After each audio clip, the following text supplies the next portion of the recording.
Friends, welcome to Rupalavanya Swaralahari channel. ఈ ఛానల్లో ఈరోజు మీకోసం ఒక వన్ డే స్టోరీని తీసుకొచ్చానండి. మంచి క్యూట్ లవ్ స్టోరీ. ఈ స్టోరీని విని మీకు నచ్చితే ప్లీజ్ లైక్ చేసి, షేర్ చేసి, సబ్స్క్రైబ్ చేసుకుని సపోర్ట్ అందిస్తారని ఆశిస్తూ ఇంకా స్టోరీలోకి వెళదాం. బయట పెళ్లి బాజా భజంత్రుల శబ్దం శ్రావ్యంగా వినిపిస్తుంది. గదిలో పెళ్లి చీరలో ఉన్న అమ్మాయి మధ్యలో మాత్రం వేవేల ఆలోచనలు, భయాలు. ఆమె అరచేతుల్లో ఉన్న గోరింటాకుపై ఆమె కన్నీటి బొట్లు టపటపా పడుతూ ఉంటే ఇప్పుడు తనకి ఆ ఎర్రని గోరింటాకు అందంగా కాకుండా రక్తంతో నిండిపోయినట్లు అనిపిస్తుంది. నీ చేతులకి గోరింటాకు ఎంత బాగుంటుందో తెలుసా అన్న అతని మాటలు ఆమె చెవిలో లీలగా మధురంగా వినిపిస్తూ ఉన్నాయి. ఆ మాటలు మంత్రంలా పనిచేసి ఆమె జీవితంలో కొన్ని రోజులు వెనక్కి వెళ్ళిపోయేలా చేస్తే, ప్లీజ్ ప్రతి, ఓకే అనవే, ఆమె మెడ మీద పెదాలతో రాస్తూ మత్తుగా అడుగుతున్నాడు అతను. ప్లీజ్ చిన్ను, ఇప్పుడొద్దు, నా బుజ్జి బంగారానివి కాదు. అతని మైకంలో కూరుకుపోతూనే ఇంకో పక్క గుండెల్లో ఉన్న భయం మేల్కొలుపుతూ ఉంటే కష్టంగా అతని వెనక్కి తోస్తూ చెప్తుంది ఆ మాటలు ఆమె.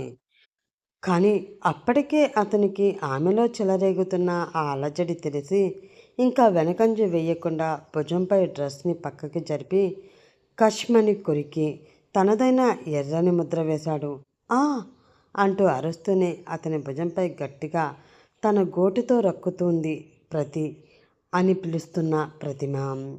ఆమె మైకింగ్ సౌండ్ అతనిలో తాపాన్ని ఇంకాస్త పెంచేస్తే ఆలస్యం చేయకుండా అతని పెదవుల ప్రయాణాన్ని మరింత వేగం చేశాడు. ఆ ప్రయాణం ఆమె నుదుటి నుండి మొదలై అరికాలి చిటికిన వేలు వరకు చేరి అణువణువు అతని ఎంగిలితో తడిపి ఆమెను వేరే లోకంలోకి తీసుకుపోయాడు. ఎప్పుడు ఆమె నుండి డ్రెస్ స్టాఫ్ వేరయ్యి ఆ ప్లేస్లోని అతని దేహం కబ్జా చేసిందో ఆమెకే తెలియలేదు. ఒక్కసారిగా కనిపించిన అందాలకి అతని కళ్ళు ఆశ్చర్యంతో విప్పార్చుకుంటే సిగ్గుతో ఆమె మొహం సింధూరంగా మారిపోయింది. బిగుతుగా ఉండి రమ్మంటూ పిలుస్తున్న ఆమె పరువాలు అతన్ని మరింతగా రెచ్చగొడుతూ ఉంటే క్షణం కూడా ఆగలేక వాటి పైకి చేరి పెదవులకి చేతులకి పని చెప్తాడు. అతని ఒక్కో చర్య ఆమెని తల్లడిల్లేలా చేస్తుంటే గోరింటాకుతో ఎర్రగా పండిన ఆమె అరచేతులు బెడ్షీట్ని చిత్తుగా నలిపేస్తూ ఉంటాయి. ఆమె సున్నితమైన యథ సంపద అతని చేతుల దాడిలో ఎర్రని మందారంలా మారితే అతని నాలుక చేస్తున్న యుద్ధంలో ఆమె నాభితో పాటు ఆమె కూడా బెడ్పై ఎగిరెగిరి పడుతూ ఉంటుంది. మెల్లిగా ఆమెలో చేరి భరించలేని నొప్పిని ఆమెకి బహుమతిగా ఇస్తున్నాడు అతను. అమ్మా అని ఆమె అరుపు అతని పెదాల కలయికతో కలిసిపోతే చేతులు అతని మెడ చుట్టూ కంటి నుండి ముత్యం లాంటి కన్నీటి బొట్లు జారి తలలో ఇరుక్కుపోతుంది. అతని కదలికలు ఆమెలో నొప్పిని క్రమంగా దూరం చేసి ఆమెను కూడా అతనితో పాటు సుఖాల అంచులకి తీసుకువెళ్ళేలా చేశాయి. గంట తర్వాత, నీకు అసలు బుద్ధుందా? వద్దు వద్దు అంటుంటే విన్నావా నువ్వు? బెడ్షీట్ని గుండెలకి అడ్డంగా పెట్టుకుని అతని ఛాతీపై గట్టిగా పిడికిళ్లతో కొడుతూ సిగ్గుగా అంటుంది ప్రతిమ. మరేం చేయనే, నీ అందం నన్ను ఎప్పటి నుంచో ఊరించేస్తుంది. ఇప్పుడు మనకి దొరికిన ఏకాంతం ఇది. అందుకే ఆగలేకపోయాను. అది నా తప్పు కాదు, నీదే. ఇంత అందంగా ఎవరు పుట్టమన్నారు అంటుంటే, చాలే, మీ అబ్బాయిలకి ఏమీ అనిపించకపోవచ్చు, కానీ అమ్మాయిలకి అలా కాదు. ఇప్పటి నుండి మన పెళ్ళి అయ్యే వరకు ఇంక నేను టెన్షన్ పడుతూనే ఉండాలి. ఎన్నిసార్లు చెప్పాను వచ్చి అన్నయ్యతో మాట్లాడు అని, విన్నావా నా మాట? అందంగా అలిగి వెనక్కి తిరిగిపోతుంది. కానీ అతను ఆమెని ఈసారి వెనక నుండి గట్టిగా హత్తుకొని ఈసారి ముందు నుండి ఆమెని తడుముతూ ఉంటాడు. ఇదిగో, అల్లరి ఆపకపోతే ఇంకా దెబ్బలు పడతాయి. ఈసారి మాత్రం అస్సలు ఊరుకోను. అతనిచ్చిన తీయటి నొప్పి బాధ ఇంకా తెలుస్తుంటే లోపల సిగ్గుతో పైకి మాత్రం కోపం నటిస్తూనే చెప్తుంది. అబ్బా, అలాగే ప్రతి, ఇప్పుడు నాకు జాబ్ కూడా వచ్చేస్తుంది కదా. నెక్స్ట్ వీక్ని వచ్చి మీ అన్నయ్యతో మాట్లాడతాగా, నువ్వు కంగారు పడకు అని ఆమెకి నచ్చ చెప్పి అన్నట్లు వారం తర్వాత అతని తల్లిదండ్రులతో వచ్చి తన అన్నయ్యతో మాట్లాడి ఆమెని పెళ్లి చేసుకోవడానికి అడుగుతాడు అతను. కానీ ఇద్దరిది ఒక కులం కానందు వల్ల ఎంతగా చెప్పినా కూడా ఒప్పుకోకుండా అతని కులాన్ని తల్లిదండ్రులని కూడా తక్కువ చేసి మాటలాడడంతో ప్రతిమని కోపంగా చూస్తూనే అతని పేరెంట్స్ని తీసుకుని వెళ్ళిపోతాడు. అప్పటి నుంచి మొదలయ్యాయి తన కన్నీళ్ళు. ఇప్పటికీ వరద ప్రవాహంలా ఆగలేదు. ఇన్నాళ్ళు ప్రేమగా చూసుకుని పెళ్లి విషయం వచ్చేసరికి మాత్రం కుటుంబం పరువే ముఖ్యమంటూ వద్దన్నా వినకుండా వారంలోనే వేరే అతనితో పెళ్లి ఖాయించేసేశాడు తన అన్నయ్య. ఇప్పుడు కాసేపట్లో వేరే ఎవరితోనో ఆమె పెళ్ళి. జీవితం మొత్తం ఇష్టం లేని వ్యక్తితో బ్రతకాలి, అతనితో తన మనసుని శరీరాన్ని పంచుకోవాలి అన్న ఆలోచనే ఆమెని నిలవనివ్వడం లేదు. అందుకే ఇప్పుడు అద్దంలో ఒకసారి చూసి గట్టిగా శ్వాస వదిలి ఒక నిర్ణయం తీసుకుంది. ఆ మరుక్షణం చెంపల మీదకి జారిన కన్నీటిని తుడుచుకుంది. బయట అంతా హడావిడిగా ఉంది. ఇంట్లో వాళ్ళ అందరి మొహాల్లో పనులు ఇంకా పూర్తి కాలేదన్న కంగారు కొట్టొచ్చినట్లు కనిపిస్తూ ఉంటే, మండపం పైన పంతులు గారు పెళ్లి కొడుకుతో పూజ చేస్తూ ఉంటారు. ఆ పెళ్లికి వచ్చిన ఆహుతులు శోభనామయంగా వెలుగుతున్న పెళ్లి కొడుకు మొహాన్ని అన్నీ తానే ఆ కార్యక్రమాన్ని సంతోషంగా జరిపిస్తున్న పెళ్లి కూతురు అన్నని చూస్తూ మాట్లాడుకుంటూ ఉంటారు. తాము అనుకున్న దానికంటే ఎంతో వైభవంగా జరిపిస్తున్నాడు అరుణ్, అతని పెళ్లి కూతురి అన్నయ్య. తన ఒక్కగానొక్క చెల్లి అంటే అన్నకి ప్రాణ సమానమని అక్కడున్న అందరికీ తెలుసు. ఇప్పుడు ఆ ముద్దుల చెల్లెలి పెళ్లి మరి సంతోషం కాకుండా ఇంకెలా ఉంటాడు? అమ్మ, అమ్మాయిని తీసుకురండి అన్న పంతులు గారి పిలుపులకి ముత్తైదువులని తీసుకుని వెళ్తుంది అరుణ్ భార్య కుసుమ. ప్రతిమ, పంతులు గారు నిన్ను పిలుస్తున్నారు, డోర్ ఓపెన్ చేయి. ఏంటి కుసుమ, మీ ఆడపడుచుకి మరీ ఎంతసిగ్గా? మేము రెడీ చేస్తామన్నా కూడా వద్దని పంపేసింది. ఇప్పుడు ముహూర్తం టైం అవుతున్నా అలా తలుపులు బిడాయించుకుని లోపలే కూర్చుంది. నిజంగా సిగ్గేనా? లేదంటే? అప్పుడే తనతో కూడా వచ్చిన ముత్తైదుల మాటల్లో వెటకారాలు దొర్లితే మొహంలో అదొక రమక్కమైన నవ్వు వస్తుంది కుసుమకి. వాళ్ళందరికీ నవ్వుతూ సహనంతో సమాధానం ఇస్తూనే ప్రతిమ అని పిలుస్తుంది కుసుమ. ఇంకో 2 నిమిషాలు గడిచినా లోపల నుండి శబ్దం రాదు, తలుపు తెరుచుకోదు. దానితో ఆమెలో కూడా ఒకంత భయం మొదలయ్యింది. మీరంతా మండపం దగ్గర వెయిట్ చేయండి పిన్ని గారు, బహుశా తనకి మీరంతా ఉండడం కంగారుగా ఉందేమో అంటూనే కావాలని వాళ్ళందరినీ అక్కడి నుంచి పంపించేస్తుంది.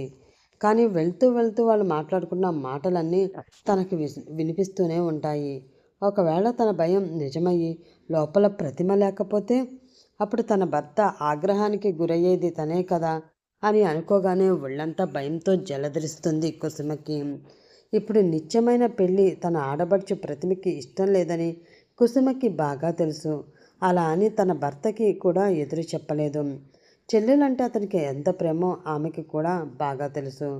తనని పెళ్లి చేసుకున్నప్పుడే చెప్పేశాడు, తల్లిదండ్రులు చిన్నప్పుడే చనిపోతే తన చెల్లెల్లా కాకుండా కూతుర్లా పెంచానని. నువ్వు తనకి అమ్మగా ఉండాలే కానీ వదినగా కాకూడదు అని చెప్పి మరీ పెళ్లి చేసుకున్నాడు. అలాంటి చెల్లికి ఇప్పుడు పెళ్లి చేస్తున్నాడు అంటే ఎంత ఆలోచించి చేస్తున్నాడో ఆమె అర్థం చేసుకోగలదు. కానీ ఇష్టం లేని పెళ్లి చేసుకోవడం ఎంత కష్టమో కూడా ఆమెకి తెలుసు. అందుకే ఇద్దరిలో ఎవరికి చెప్పలేక మౌనంగానే ఉండిపోయింది కుసుమ. ప్రతిమ, మీ అన్నయ్య ఏం చేసినా నీకోసమే చేస్తాడ్రా.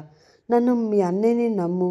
ఈ పెళ్లి చేసుకుంటే నువ్వు సంతోషంగా ఉంటావు అంటూ ఇంకాసేపు అలాగే తలుపు కొడుతూ చెప్పిన ప్రయోజనం శూన్యం. ఎంత చెప్తున్నా కూడా తలుపు తీయడం లేదు. అంటే ఒకవేళ లోపల చేసుకోరానిది ఏమైనా చేసుకుందా అన్న ఊహ ఆమె మదిలోకి రాగానే గుండె ఆగినంత పని అవుతుంది కుసుమకి. అప్పటి వరకు ఇంటి పరువు కోసం చూసిన వాళ్ళందరి దగ్గర నవ్వు నటిస్తున్న ఆమెకి ఆ క్షణంలో అవేమీ గుర్తురాక కంగారుతో భర్త కోసం కళ్ళతోనే వెతికి కనిపించగానే అతని దగ్గరికి పరిగెడుతుంది. ఓయ్, ఏంటి చెమట? ఎంత ఆడబడిచి పెళ్ళైతే మాత్రం ఇంతగా కష్టపడుతున్నావా శ్రీమతి? ఏం ఆటంకం లేకుండా చెల్లెలి పెళ్లి జరిగిపోతుందన్న ఆనందంలో భార్య మొహంలో కంగారు కనిపెట్టలేకపోతాడు అరుణ్. చుట్టూ అందరూ వాళ్ళని చూస్తుంటే చిన్నగా మొహానికి నవ్వు పులుముకుని అతని చేతిని పట్టుకుని పక్కకి లాక్కు వెళ్తుంది. ఏంటి కుస్మా, ఏమైంది? భార్య అరచేతిలో పట్టిన చెమట చెమ్మ అతని చేతికి తగలగానే ఎందుకో అనుమానం వచ్చి అడుగుతాడు. ప్రతిమని చాలా చాలాసేపటి నుంచి పిలుస్తున్నానండి. ఎంతసేపటికి తలుపు తీయడం లేదు. నాకు చాలా కంగారుగా ఉంది. మీరు వచ్చి పిలవండి అంటూ తిన్నగా అక్కడికే తీసుకువెళ్తుంది. ఆ మాటతో అరుణ్ కూడా ఉలిక్కి పడతాడు. మరి ఇంతసేపు నాకు చెప్పకుండా ఏం చేస్తున్నావు నువ్వు అంటూ ఎర్రని కళ్ళతో భార్యను ఒకసారి గదిమి ఫాస్ట్గా వెళ్ళి తలుపు గట్టిగా కొడుతూ, ప్రతిమ, ఈ టైంలో అల్లరి చేయకూడదు, బయటికి వచ్చాయి, పంతులు గారు పిలుస్తున్నారు, ముహూర్తానికి టైం అయింది అని పిలుస్తున్నా కూడా ఎటువంటి రెస్పాన్స్ రాదు. తన ముందు అనుకున్నట్లు అతను కూడా అలాగే ఆలోచిస్తుంటే, ఏమండి, కోపంగా కాదు, నెమ్మదిగా పిలవండి, లోపల తను ఏదైనా అఘాయిత్యం చేసుకుంటే అనగానే ఈసారికి అరుణ్కి కూడా చెమటలు పడతాయి. ఏదైతే అదే అయ్యిందని తలుపులు విరగొట్టడానికి కుసుమని వెనక్కి జరిపి ఫోర్స్గా వచ్చి తలుపుని ఢీగొట్టబడుతూ ఉంటే బళ్ళను తెరుచుకుంటుంది తలుపు. ఎదురుగా పెళ్లి కూతురి అలంకరణలో అందంగా ముస్తాబాయి కనిపిస్తున్న ప్రతిమ కనిపిస్తుంది వాళ్ళకి. ఇద్దరూ కొన్ని క్షణాల వరకు ఆశ్చర్యంగా చూస్తూ ఉండిపోతే, మావయ్య, అక్కడ మిమ్మల్ని ఎవరో పిలుస్తున్నారు అంటూ చిన్నబాబు వచ్చి పిలవడంతో ఉలిక్కిపడి చూస్తాడు అరుణ్. కుసుమ కూడా గబుక్కున ప్రతిమని గట్టిగా హత్తుకుని చిన్నగా ఏడుస్తుంది. ఎందుకు వదినా ఏడుస్తున్నావు? టైం అయింది కదా, పద వెళ్దాం అంటూ ఈసారి తనే ఆమె చేతిని పట్టుకుని నడుస్తుంటే ఇద్దరికీ మాటలు రాక బొమ్మలా చూస్తూ ఉంటారు. కాసేపటి ముందు వరకు ఏడుస్తూ తనకి ఈ పెళ్ళి ఇష్టం లేదని చెప్పిన ప్రతిమ ఇప్పుడు ఇంత ఆకస్మాత్తుకంగా ఏమీ మాట్లాడకుండా అలా నార్మల్గా వస్తుంటే ఆశ్చర్యంగా చూస్తూ ఉంటుంది కుసుమ. అరుణ్ కూడా కొన్ని క్షణాల వరకు ప్రతిమనే తేరిపారా చూస్తాడు. ఇప్పుడు ఆమె కళ్ళల్లో కానీ మొహంలో కానీ కోపం, భయం, బాధ లాంటివి ఏమీ లేవు. ఏదో స్థిర నిర్ణయం తీసుకున్న దానిలా కనిపిస్తుంటే ఆమె కళ్ళలోకి ఒక క్షణం సూటిగా చూశాడు. కానీ చెల్లెల మనసులో ఏముందో కనిపెట్టలేకపోతున్నాడు. ఈలోపు ఎవరో వెనక నుంచి మళ్ళీ పెళ్లికూతురిని త్వరగా తీసుకురమ్మంటున్నారు అని అరిచి చెప్పడం వినిపిస్తుంది. ఈసారి కుసుమని విడిపించుకుని ప్రతిమే ముందుకు వెళుతుంటే అలా వెళ్ళకూడదు అంటూ పక్కగా వచ్చి ఆమె చేతిని పట్టుకుని జాగ్రత్తగా తీసుకువెళుతుంది కుసుమ. చేతిలో కొబ్బరి బొండంతో మండపంపై అడ్డుతెర అవతల కూర్చోగానే చిన్నగా నవ్వుతుంది ప్రతిమ. అలా నవ్వుతుంటే కుసుమ గుండెల్లో రైళ్లు పరిగెడుతున్నాయి. వేగంగా అరుణ్ దగ్గరికి వెళ్ళి, ఏమండి, నా మాట వినండి, ప్రతిమని చూస్తుంటే నాకు ఎందుకో భయంగా ఉంది. తనకిష్టం లేకుండా ఈ పెళ్ళి అవసరమా? తన సంతోషమే కదా మనకు ముఖ్యం. అవును, తన సంతోషమే ముఖ్యం. అందుకే ఈ పెళ్ళి కుసుమ. నాకన్నీ తెలుసు, నువ్వేం మాట్లాడకు. వేరే మాటకి తావు లేకుండా పంతులు గారు పిలుస్తుంటే పెళ్ళికొడుకు కాళ్ళు కడిగి కన్యాదానం చేయడానికి మండపంపైకి వెళతాడు అరుణ్. వేరే మాటలాడడానికి లేక అతని వెనకే భారంగా నడుస్తుంది కుసుమ. కానీ ఆమె కళ్ళని పక్కనే ఉన్న ప్రతిమ మీదనే ఉన్నాయి. కాసేపట్లోనే కన్యాదానం, జీలకర్ర బెల్లంతో పాటు చివరిగా మాంగళ్యదానం కూడా జరిగిపోతుంది. కానీ ప్రతిమ ఒక్కసారి కూడా తన పక్కనున్న పెళ్లి కొడుకు వైపు చూడదు. అదంతా కుసుమ బాధగా గమనిస్తూనే ఉంటుంది. అప్పగింతల సమయంలో కూడా అరుణ్ కానీ ప్రతిమ కానీ మాట్లాడుకోరు. చిన్నప్పటి నుంచి ఒకే ప్రాణంగా పెరిగిన అన్న చెల్లెళ్ళు ఇప్పుడు ఎడమొహం పెడమొహం పెట్టుకుని ఒకరినొకరు దూరం అవుతున్నందుకు ఏమాత్రం బాధ అనేది లేకుండా అన్ని తంతులు యాంత్రికంగా చేస్తుంటే కుసుమ కళ్ళు సంద్రాలే అవుతాయి. అలా చూస్తుండగానే కారులో కూర్చుని అత్తవారింటికి వెళ్ళిపోతుంది ప్రతిమ. కళ్యాణ మండపం నుండి ఇంటికి చేరుతారు అరుణ్, కుసుమలు. ఇంటి నిండా ఇంకా చుట్టాలు ఉన్నా కూడా వాళ్ళెవరినీ పట్టించుకోకుండా తన గదిలోకి వెళ్ళిపోతుంది కుసుమ. వెనక్కి అరుణ్ కూడా వెళ్తాడు. అప్పటికే బెడ్పై పడి గట్టిగా ఏడుస్తూ కనిపిస్తుంది. కుసుమ, ఎందుకు ఆ ఏడుపు? ఇంటి నిండా చుట్టాలున్నారు, వాళ్ళకేం కావాలో మనం చూసుకోవాలిగా. అంటే ఏంటండి మీ ఉద్దేశం? మన ప్రతిమ అలా ఏడుస్తూ వెళ్ళిపోయినా, మనకి దూరం అయిపోయినా బాధపడకూడదు. వచ్చిన వాళ్ళకి మర్యాదలు చేయాలి, అంతేనా? అప్పటికే ఏడ్చి ఉండడంతో ఆమె కళ్ళు ఎర్రని కలువ పువ్వుల్ని తలపిస్తుంటాయి. ప్రతిమ సంతోషంగా ఉంటుంది. నన్ను నమ్ము, రేపు ఎలాగో కార్యానికి ఇక్కడికే కదా వస్తుంది. రేపు రాత్రి గడిస్తే చాలు, ఎల్లుండి పొద్దున కల్లా దానిలో మార్పు నువ్వే చూస్తావులే అనేసి వెళ్ళిపోతూ ఉంటే మొదటిసారి భర్త మీద పీకల వరకు కోపం వస్తుంది కుసుమకి. అక్కడ ప్రతిమ ఎలా ఉందో అన్న బెంగతోనే ఆ రోజు గడిపి మర్నాడు వాళ్ళు వచ్చే వరకు ఎదురు చూస్తూనే ఉంటుంది. ఉదయం ప్రతిమ ఆమె అత్తగారు మావయ్య గారు వస్తే ప్రతిమ భర్త మాత్రం వేరే పని ఉందంటూ సాయంత్రం వస్తాడని చెప్తారు. వచ్చినా కూడా ఒక్క మాట కూడా మాట్లాడదు ప్రతిమ. కనీసం తన అన్న వదిలిన వైపు కూడా చూడదు. కడుపులోంచి బాధ సుడులు తిరుగుతుంది కుసుమకి. ఇన్నాళ్ళు తనకున్న ఒకే ఒక్క నేస్తం ప్రతిమ. తను ఆమెకి అమ్మ అవుదామా అనుకుంటే ప్రతిమే తనకి బెస్టీగా మారిపోయి ఎన్నో నేర్పింది. ఇప్పుడు అలాంటి తన నేస్తం కన్నెత్తి కూడా చూడకపోతూ ఉంటే ఇంకేం చేయగలదు? సాయంత్రం అయ్యాక ప్రతిమ భర్త వస్తాడు. అతనితో ప్రతిమని కూర్చోబెట్టి గర్భాధాన పూజ జరిపించి ముగ్గురు దంపతులకి తాంబూలం ఇప్పించి ముహూర్తం మరొక్కసారి చెప్పి ఆశీర్వదించి వెళ్తారు పంతులు గారు. భర్త చెప్పిన మాటలు ఎందుకో కుసుమకి నచ్చవు. అయినా కూడా చేసేది లేక చక్కగా చీర కట్టి పాల గ్లాసు చేతికి ఇస్తూనే కన్నీళ్లతో చూస్తుంది. కానీ ప్రతిమలో మాత్రం మార్పు రాదు. ఆ పాల గ్లాస్ అందుకుని ఎవరూ చూడకుండా ఒక చాకు కూడా చీర కొంగు దగ్గర ఎవరికీ కనబడకుండా పెట్టుకుని మరీ లోపలికి వెళ్తుంది. కానీ అది కుసుమ కంట పడనే పడుతుంది. అడిగేలోపే ప్రతిమ వెళ్ళిపోతే కంగారుగా అరుణ్ దగ్గరికి మళ్ళీ పరిగెడుతుంది ప్రతిమ. చిన్నగా నవ్వుతూ, అయ్యో అది దాని పిచ్చి కుసుమ, ఏం కాదు అంటున్నా కదా, నా మీద నమ్మకం ఉంచు అంటూ నవ్వేసి అది పెద్ద విషయమే కాదన్నట్లు వెళ్ళిపోతాడు అరుణ్. కానీ కుసుమకి మాత్రం ఆ రాత్రి కాళరాత్రిలా మారుతుంది. తెల్లవారుజామునే వెళ్ళి ప్రతిమ వాళ్ళ గది తలుపు కొట్టి మెల్లిగా పిలవగానే వచ్చి డోర్ తీస్తుంది ప్రతిమ. చీకట్లో గది లోపల ఏం కనిపించదు.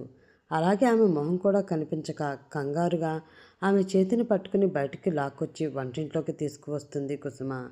కానీ అప్పుడు చూసేసరికి నిజంగానే ప్రతిమ మొహం సంతోషంతో వెలిగిపోతూ కనిపిస్తుంది. రాత్రి బాగా గడిచి వాళ్ళిద్దరూ మొదటి రాత్రి సవ్యంగా గడిచింది అనడానికి గుర్తుగా ఆమె శరీరంపై ఉన్న గుర్తులే చెప్తుంటే ఆశ్చర్యపోతూ, ప్రతిమ నువ్వేనా?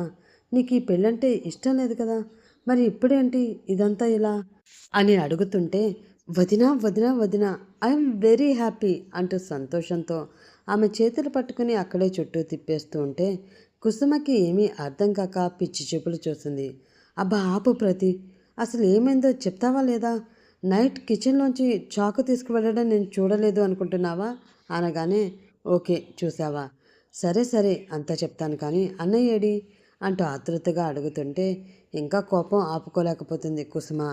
ప్రతి ఇప్పుడు చెప్తావా లేదా అంటూ సీరియస్గా అరిచేసరికి ప్రతిమకి వస్తున్న నవ్వు ఆపుకొని, సరే సరే ఇంకాసేపు ఉంటే కొట్టేలా ఉన్నావుగా, పద అలా బయట కూర్చుని మాట్లాడుకుందాం అంటూ పెరట్లో ఉన్న సిమెంట్ బల్లపై కూర్చుంటారు ఇద్దరు. కుసుమకి ఇంకా నమ్మకం కలగట్లేదు. అరుణ్ చెప్పినట్లు నిజంగానే మొదటి రాత్రి గడిచేసరికి ప్రతిమలో ఈ మార్పు ఎలా వచ్చింది? తను ఎంత తొందరగా ఎలా మనసు మార్చుకుంది? ఆమె కూడా అందరిలాంటి అమ్మాయేనా?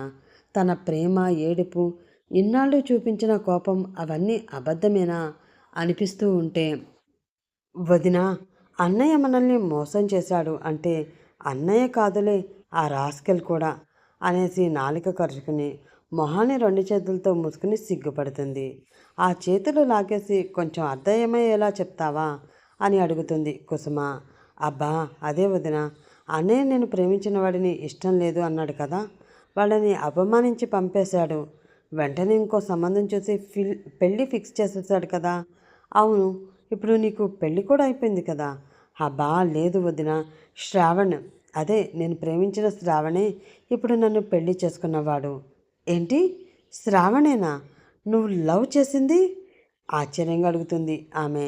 హా వదిన, వాళ్ళు వచ్చి మాట్లాడినప్పుడు నువ్వు మీ అమ్మ వాళ్ళ ఇంటికి వెళ్ళావు కదా, అందుకే నీకు తెలియలేదు. ఇంకా నేను అలా ఏడుస్తూ ఉండిపోయాను తప్పితే పీటల మీద నా పక్కన ఎవరు కూర్చున్నారో ఒక్కసారి కూడా చూడలేదు, అందుకే తెలియలేదు. పెళ్ళికి 4 గంటలు ముందు శ్రావణ వచ్చి అన్నయ్య కాళ్ళు పట్టేసుకున్నాడంట. ఎలా అయినా మీ చెల్లిని నాకు ఇచ్చేయండి లేకపోతే బ్రతకలేను అని ఏడ్చాడట. చెప్తుంటే ప్రతిమ కళ్ళల్లో సంతోషం ఎంతుందో తెలుస్తూ కుసుమకి కూడా కంట్లో ఆనందంగా కన్నీళ్లు వచ్చేశాయి. నిజమా ప్రతి, ఇన్ని రోజులు మీ అన్నయ్యని ఎంతలా మనసులో తిట్టుకున్నానో తెలుసా? ఇప్పుడు నా మనసులో ఉన్న భారం మొత్తం దిగిపోయింది అని ఆమె అనడంతో, అవునా, మరి నైట్ ఆ చాక్ ఎందుకు తీసుకువెళ్ళావే పిచ్చిదానా అంటూ అడిగింది ఆమె. అంటే అది వదిన, అసలు ఏమైందంటే అంటూ పెళ్ళికి కాసేపు ఉందనగా బయట నుండి ముందు కుసుమ, తర్వాత అరుణ్ పిలుస్తుంటే లోపల తను తీసుకున్న నిర్ణయం చెప్తుంది ప్రతిమ. లేదు, ఇప్పుడు నేను ఈ పెళ్లి చేసుకోకపోతే అన్నయ్య జన్మలో మళ్ళీ తల ఎత్తుకుని తిరగలేడు, పరువు పోతుంది. నన్ను చిన్నప్పటి నుంచి ఎంత ప్రేమగా పెంచిన అన్నయ్యకి నేను ద్రోహం చేయలేను. అలా అని శ్రావణ్ణి తప్ప ఇంకెవ్వరిని నా మనసులోకి కూడా రానివ్వను. అన్నయ్యకి చెల్లిగా ఉండి చనిపోయే కంటే వేరొకరి భార్యగా మారాక నాకు నేను ఆత్మహత్య చేసుకోవడమే కరెక్ట్ అని గట్టిగా శ్వాస తీసుకుని కన్నీళ్లు తుడుచుకుని డోర్ డోర్ ఓపెన్ చేస్తుంది ప్రతిమ. అలా పెళ్ళి కూడా జరిగి అత్తవారింటికి వెళ్ళిపోతుంది. కానీ పక్కన కూర్చున్నది ఎవరు అనేది కూడా చూడదు. ఇంట్లో అడుగు పెట్టించాక ఆ రోజంతా వాళ్ళని హడావిడిగా ఉంచుతారు. మర్నాడు మళ్ళీ పుట్టింటికి వస్తుంది ప్రతిమ. అప్పుడు కూడా శ్రావణి ఆమెకి సర్ప్రైజ్ ఇవ్వాలని నైట్ లేటుగా వస్తాడు. అలా అతనికి నిజం చెప్పి బలవంతం చేస్తే అతన్నే పొడి చేయాలి అని చాకుతో సహా ప్లాన్ చేసుకుని మరీ లోపలికి అడుగు పెడుతుంది ప్రతిమ. చేతిలో ఉన్న గ్లాస్ పక్కకు పెట్టేసి ఎదురుగా నిల్చున్న శ్రావణ మొహాన్ని కూడా చూడకుండా గుండె వేగం తగ్గించుకుంటూ గట్టిగా కళ్ళు మూసుకుని, చూడండి, మీకు ఒక విషయం చెప్పాలి. నేను నేను వేరే అతన్ని ప్రేమించాను. మిమ్మల్ని పెళ్లి చేసుకోవడం నాకు అస్సలు ఇష్టం లేదు.